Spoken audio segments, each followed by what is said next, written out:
What's up, y'all? Welcome to Sicky TV, and today I'm going to be doing a honest review of the Samsung Galaxy S8, and it's been about a little close to going on 3 months already that I've been using this phone, and this is going to be sort of a final review of this phone, of things I like, things that I don't like, stuff like that. And so far, I have to say that this phone has been a really excellent phone.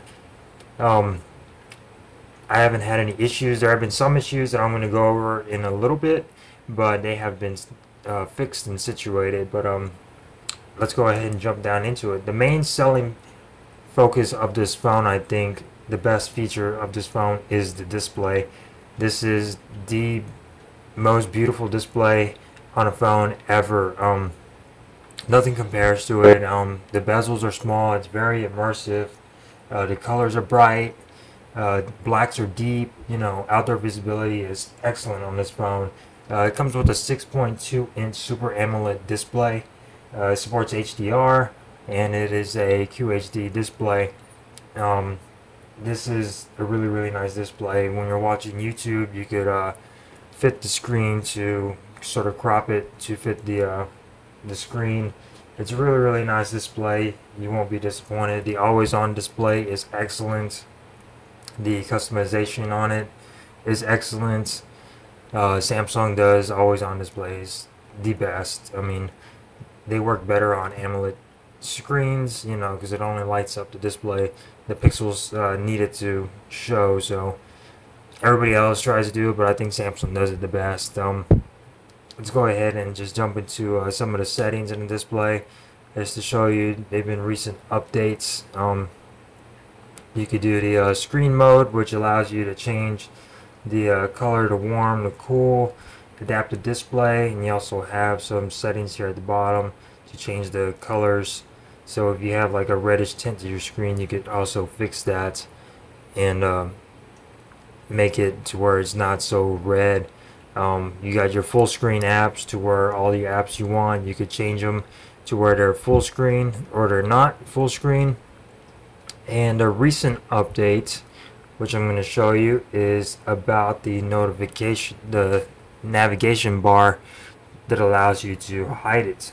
It puts this little dot right here to where you could pin it, or you could make it to where it'll disappear and it'll show up right here. And this latest update also brought some security patches as well, and it also changed the color background of it, so there are more pastel colors that are available for your notification background, which is a little weird. I prefer to where you could just pick your color. You could also apply the theme. Current one, mine is black, so this allows you to change your nav bar to where it disappears, and it creates a more immersive feel. So if you were to if you were to take your status bar off, say if you're using a third-party launcher, you'd have more of an immersive feel to it. So the update also included fixes for your panoramic camera, I believe, to stitch things a little bit better. More seamless seams when you're using panorama.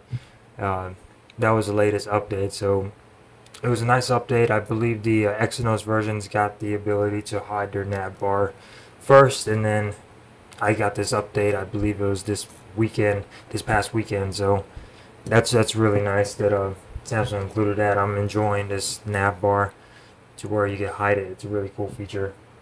Build wise, let's go ahead and talk about the build. Samsung makes beautiful phones, no doubt about it.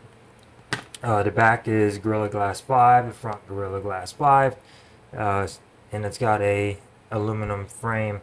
I have a skin on it because I was getting some scratches on the top and the bottom by using the case, and I think Gorilla Glass 5 is excellent, as far as drops and cracks, but scratching, I believe it's a little too soft, and it scratches very easily. But along the bottom, you got all your ports, your headphone jack, your USB Type-C, charging port, speaker, mic. You got your power button on your right, micro SIM card and SD card tray up top, volume rocker, Bixby button, which I've disabled because it's just become very annoying pushing it when you're trying to unlock your phone. I've just went ahead and disabled it. Up front, you got your speaker, a couple of sensors, your front-facing camera, your infrared sensor. On the back, you got your 13 megapixel camera, flash, and heart rate sensor, and your fingerprint sensor. So that's a quick walkthrough as far as the build quality. It feels excellent in the hand. This is a really beautiful phone. It's very well built. Samsung, no doubt about it, they build excellent phones. It's IP68 water and dust resistance. Like I said, it's a really nice phone.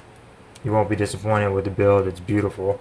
Performance-wise, it's rocking the Snapdragon 835 processor with 4 gigabytes of RAM. There's 64 gigs of storage with expandable storage via micro SD card, up to 256 gigabytes. After a couple of months, I believe it was about the 2-month marker, I was noticing a lot of lag when unlocking the phone. I have smart lock on, so where I would unlock the phone like that, I would get the lock screen flash for like a very, very brief time, and then it will go to my home screen. And if I had a notification, I'd swipe down on it right away and it will sort of stutter. So that was easily fixed by doing a factory reset. So I backed up all my info, factory reset and restored, and it was perfectly fine afterwards. So if you are experiencing some lag, just do a factory reset and your phone will be flying again. This phone is excellent now, having done that. Sound wise and audio wise, it's got a headphone jack, and the sound coming out of this is really, really good. It's got a 32-bit audio DAC. Sound is loud and clear. It's really, really nice, almost compared to the V20, but not close to it, but it sounds just as good. So if you're coming from V20, it won't be a huge downgrade. I believe it sounds really, really nice. Speaker is way better than the S7 and S7 Edge. Excellent. It's loud, it's crisp, it's clear. Call quality is excellent coming out of the top speaker. It also has Bluetooth 5.0. I've had issues with it as far as distance wise. I don't know if it's just mine device, but whenever I have Bluetooth speakers on my watch, if I walk away from the device, everything disconnects, like just by going into the next room. It's very, very weak. Comment down below if you have any issues or if you have any way to fix that. And you also have dual audio, which allows you to connect 2 different Bluetooth devices at once to listen to them. So that's a really, really cool feature. Security features, you have a whole bunch of security features to secure your phone. Let's go ahead and walk through some of them. Lock screen and security. You have face recognition, which I haven't really gotten to work foolproof all the way. It hardly recognizes my face. It's kind of annoying. Fingerprint scanner, which I probably use the most. I've gotten used to its unusual placement, but I use the fingerprint sensor the most. Iris scanner, I also use that too, but it's also kind of weak when you're outside and you get a lot of glare. I wear glasses, so I get a lot of glare outside, like in the car. So it doesn't really scan them all too well. I use the smart lock feature a lot when I have my watch on, and it makes it easier to get into the phone. Other than that, you have a secure folder, you have a secret browser, and the Samsung browser. So there's a lot of security features for this phone to allow you to lock it. And you also have a pin unlock as well. So as far as keeping your phone secure, no problem there. Customizing this phone has been pretty good. Usually I love rooting phones and flashing ROMs, and with this phone I have not missed that like whatsoever. The customization of this phone is excellent, using the Samsung theme store and all of the overlays that are available. Like for the nav bar, I have an overlay to make them blue or to change the style of them, and then they have overlays for your notifications to make this black instead of white. So there's a lot of options as far as overlays go to change the look and feel of your phone. And you also have the Samsung theme store, which allows you to download a whole bunch of different wallpapers, a whole bunch of different themes for your phone. to make your phone yours, and Samsung theme store is probably the best. HTC coming in around second, and LG at third. You also have a whole bunch of different options as far as icons go. The it's just an endless amount of customization, different icons, and always on display. Little pictures that you could add to your always on display as well. So bravo Samsung for giving us the options to customize our phone further. So that's a really cool feature. Next thing we're talking about is the camera. I have not been disappointed with this camera. This camera is excellent. It's just like the camera from the S7 Edge. That was an excellent camera, and they improved upon this one slightly by improving the image processing. So the sensor is almost the same, but the image processing is a lot better. The rear-facing camera is a 13 megapixel camera. Sorry, it's a 12 megapixel camera, and the front-facing is an 8 megapixel camera with autofocus. So that's a cool thing. They both support HDR. The rear-facing camera records up to 4K at 30 frames per second. And 1080p up to 60 frames per second, and the front one I believe records 4K up to 30 frames per second. As far as settings go, you have all your different settings: your Pro mode, your panorama mode, selective focus, slow-mo, hyperlapse, food, and virtual shot. And then you're scrolling over to the right, and you have all your scrolling over to your right, you have some filters.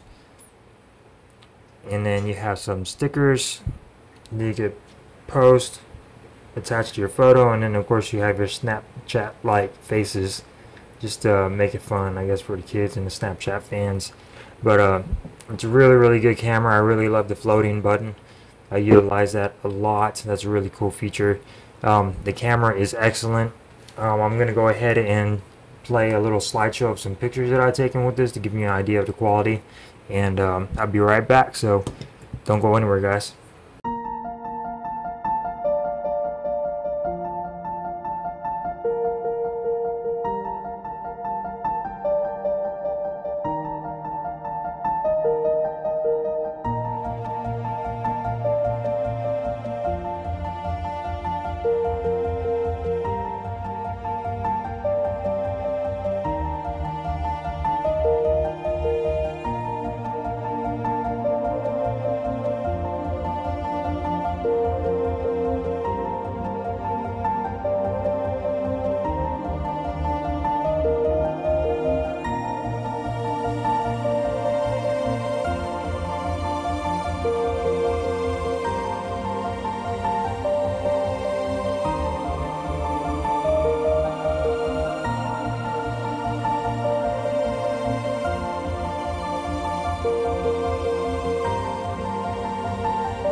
So I hope you enjoyed the pictures. This is just to give you an idea of the kind of pictures it takes with it. They were all set in auto mode, so I didn't really mess around with the manual settings a lot. But that's just plain out, just taking your phone out and snapping a picture in the moment. So other than that, it's a beautiful phone. There's a ton of features on this phone. Like I said, I root my phones a lot, and I'm okay with this phone. Like, I have not had the desire to root it or miss it or anything, because there's so many features of this phone and so many different options as far as customizing it and making it your own with a bunch of overlays and themes and stuff like that. And as far as performance, it's still going fast after that factory reset. So I'm loving this phone. It's excellent. As far as price wise, you could get the S8 from Samsung.com, and it goes for about $724.99, and the S8 Plus is about $850. Of course, it's cheaper off your carrier because they offered a whole monthly payment thing. So I suggest getting it through there. I believe Samsung has sort of a payment option as well when you apply for their credit, but that's just if you apply. But as far as price goes, it's an excellent phone. Compared to the Note 7, the Note 8 and the iPhone 8, those phones are going to be roughly about $1,000 and higher. Of course, there's a little bit better features on it. I believe the Note 8 has 6 gigs of RAM, and of course the S Pen and the dual camera and the added software to go with the S Pen. The iPhone, we'll see how that goes, but as far as everything, the Note 8 is pretty much going to be the same, maybe a little bit bigger and squarer, but this is a really good phone. If you want to wait for the Note 8, go ahead, but it's going to be a lot more expensive than this phone, and eventually this phone is going to go down in price too once the Note 8 comes out. So I suggest getting this phone. It's been an excellent phone. It's still going strong for me. I love it. Love it even more than the S7 Edge and the Note 7. So thank you guys for watching. Hope you enjoyed this video, and as always, don't forget to give me a thumbs up. Comment down below if you have any questions or any fixes for the Bluetooth and stuff like that. And thank you guys for watching. Don't forget to subscribe, and I'll see you guys in the next one.